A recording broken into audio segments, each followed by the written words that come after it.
I wanted to share a story just about how I accepted Christ as my Savior with all my family and friends, and the difference that's made in my life. When I was about 4 years old, my mom came home from a funeral, and that caused me to ask a lot of spiritual questions, like what happens when we die, and questions about death.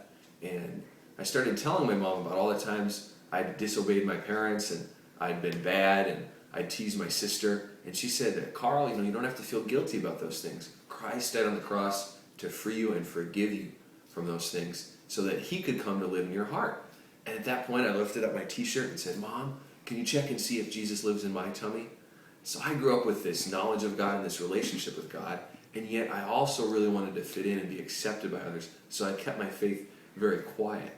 And in middle school, we moved school districts, and so I was very lonely and didn't have any friends at all. And I remember the first day of middle school, I walked in and I got made fun of because I had not tight-rolled my jeans, and as I looked around, I realized everybody else had gotten this memo over the summer that tight-rolling jeans was the new fashion trend of 1999, and I had somehow missed out on this thing. And so when I looked at everybody, I saw all these things that they did to gain popularity or fit in with other people, and a lot of things they did that it was just against my conscience, like swearing or telling dirty jokes or making fun of others. Other people possessed a lot of athletic skills or were just really good at relating to the opposite sex, whereas I didn't have a lot of athletic skills, and my wardrobe choices tended to repel the opposite sex. As I got to college, I met this group of Christians from a church called The Rock, and they acted very different from any group of friends I'd ever had in my life.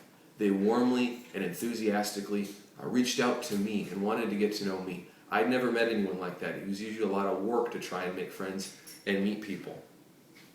And as I was a few months after I began meeting them, I was out thinking about this, and I realized I had more friends in my life and better friends than I'd ever had. And I was just so grateful to God for what he'd given me. And it reminded me of this verse in John 15, where it says, "This is my commandment, love each other in the same way I have loved you."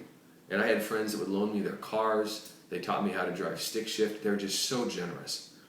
What I realized is that the reason these Christians were so accepting and so reached out to me with so much love is that they'd been accepted by God, and they couldn't help but express that to others. And that's when I realized the most important thing in my life was to understand that I'd been accepted by God, and that I didn't need to try and fight for the approval of others because or try to live for what others thought of me. Christ had already accepted me, and it's had just a profound impact on my life, and I just wanted to share it with all my friends and family. So thanks for listening.